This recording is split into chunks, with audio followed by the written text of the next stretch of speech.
I remember growing up within Rundberg. I remember it being so, how could I say, lively. I can't explain it. Different from downtown Austin, I'll say that.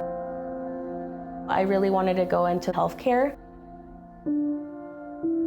My grandparents, they were sick, and I remember seeing my parents stepping up and being the caregivers. I remember sometimes tagging along with my mom or my dad and going over and helping them out. And I was like, you know, it feels good being able to do something that's impactful, right? I was like, yeah, I really want to be a nurse. Like, this is my call, but obviously things happen and, you know, life.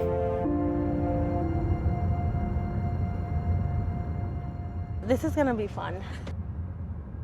And now I'm a community engagement coordinator. Hola, buenas tardes. Hello. Oh, and your name's Jennifer too? Well, my name's Jennifer. Nice meeting you. Hi, my name is Jennifer Flores. I'm with Austin Child Guidance Center. We provide mental health services for the youth and families across the Central Texas area. Muchas gracias. Que tenga lindo día. Gracias. Now we're really focused in providing services in a particular neighborhood. Es porque obviamente Rundberg es una comunidad de bajos recursos. We provide free mental health services for those that reside in Rundberg.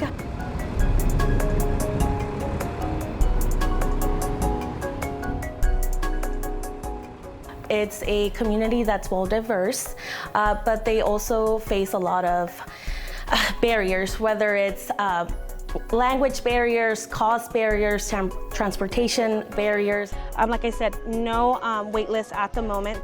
I'm here to be able to break those and actually connect those services to that community. Bueno, gracias. Que tenga lindo día. It's clear that the Rundberg area has been underserved for a number of years in terms of services and access to supports.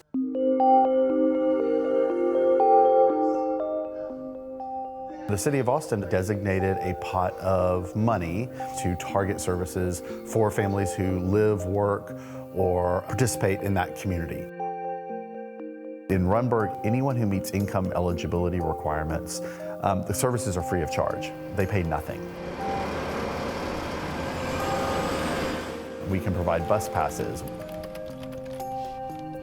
We can provide tablets and hotspot if traveling is an issue. But also, what we understand is that, especially with mental health services, it's a lot more complicated. ¿Estaría bien si le puedo dejar un pamplete? So what's been really great is to have someone like Jenny go into the community, talk to them one-on-one about the services that we provide, but also, you know, to overcome some of the perpetual stigma that's still associated with mental health services.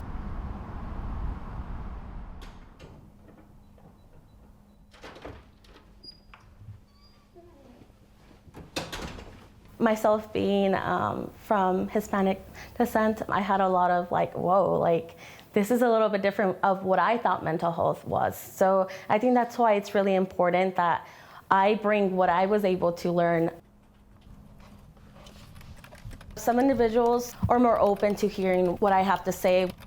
Some of them are more hesitant, especially the older generation. They're like, ponte las pilas, brush it off. And there's trust issues.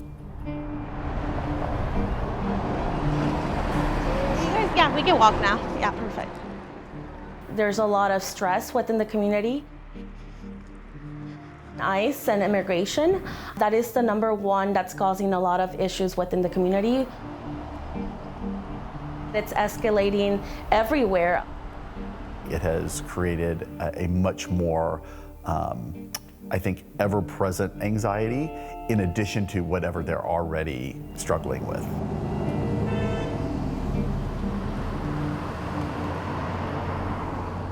I've noticed with the younger children, they're being impacted by the stress of their guardians, of their parents.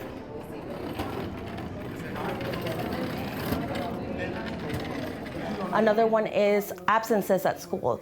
They're afraid if they come back from home, their parents are not going to be there. They're afraid if they leave home, something might happen to them.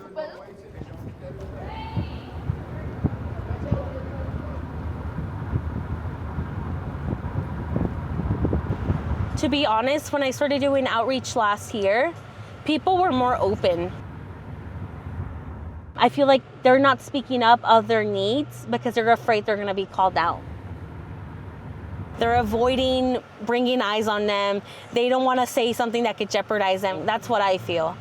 So that's why I feel like making sure that the impression is like, hey, we're not here to like jeopardize you or do anything that's going to hurt you, but more like we're here to provide those resources.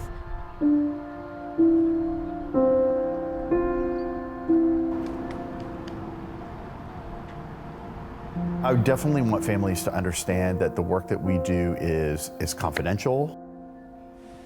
We do not ask people's immigration status. We do not share information with other entities. We want people to be free to feel like they can come in, seek services, and this is a safe space for them.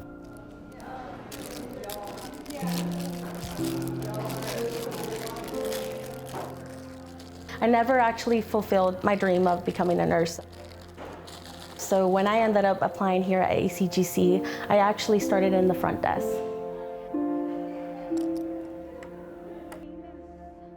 The further time I was here, I actually ended up understanding more about mental health, and I'm like, you know what, this is a really good cause. Hola. Sí, no puede hacer eso. Yo sé que Integro ya vinieron. I really want them to feel safe within their community. I feel like that's the number one thing. I want them to understand that they're not alone. Mental health is a need. That's, I think, the number one thing.